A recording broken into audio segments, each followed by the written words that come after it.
वर्णिवेशरमणीय दर्शनं मन्दहासरुचिराननाम्बुजं पूजितं सुरनरोत्तमैर्मुदा धर्मनन्दनमहं विचिन्तये।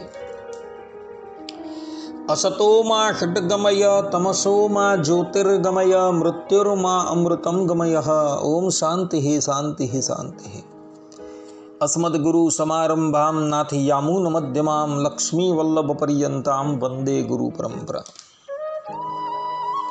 આજની જ્ઞાન સભાની અંદર પધારનારા બધા જ ભગવદ ભક્તોને વેદાંતાચાર્ય, પુરાણ ઇતિહાસાચાર્ય, એમ એ ફિલોસોફી શાસ્ત્રી રાકેશભાઈના હિતપૂર્વક જય સ્વામિનારાયણ. ભક્તો, આજની આ જ્ઞાન સભાની અંદર આપણે બધા મળમૂત્રનો ત્યાગ કર્યા પછી અને ભોજન કર્યા પછી કેટલી વખત કોગળા કરવા એ વિષય પર થોડી વાત શ્રવણ કરશું. તો બધા જ શ્રોતાગણો આ પ્રવચન એકાગ્ર મને કરીને શ્રવણ કરો. તો મનુ મહારાજ મનુસ્મૃતિની અંદર કહે છે કે આચારો પરમો ધર્મ, અર્થાત કે આચાર એ સર્વોત્તમ ધર્મ છે.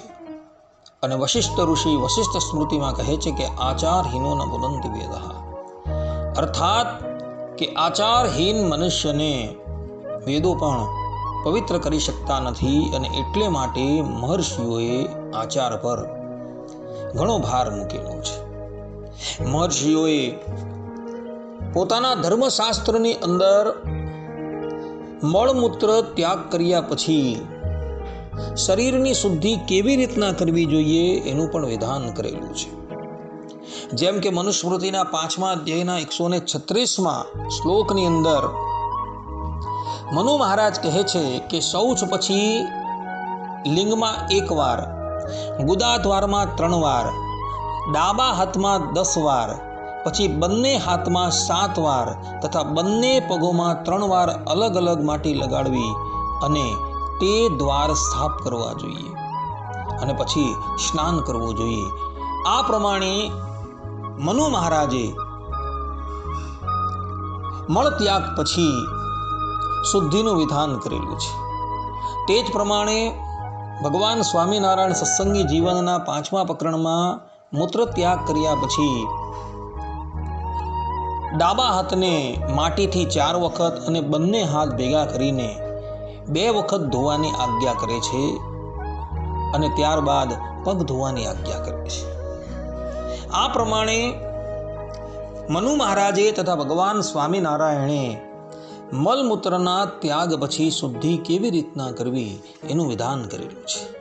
મળમૂત્ર ત્યાગ કર્યા પછી અને ભોજન કર્યા પછી કોગળા કેટલી વખત કરવા એનું પણ વિધાન શાસ્ત્રોકારોએ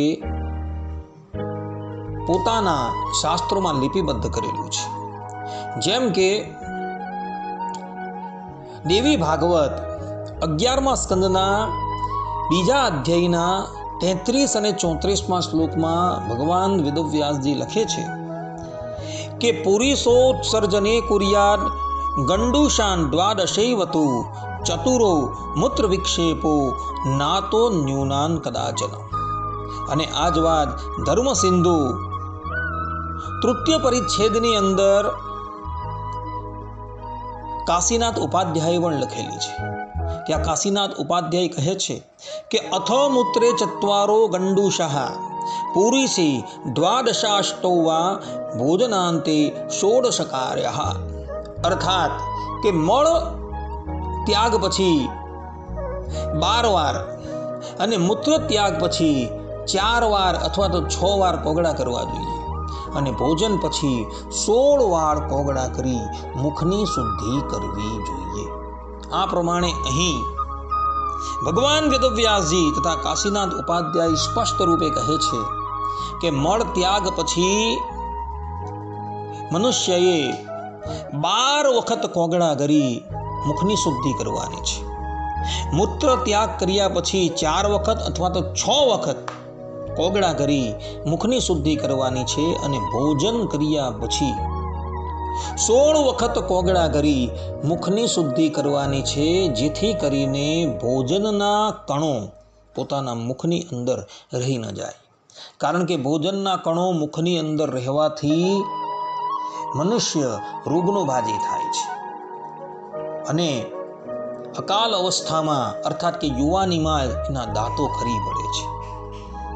માટે મહર્ષિઓ જેઓ સમયની પહેલે વાર જોતા હતા તેઓએ પ્રથમથી જ આ વાતનું વિધાન કરી દીધેલું છે.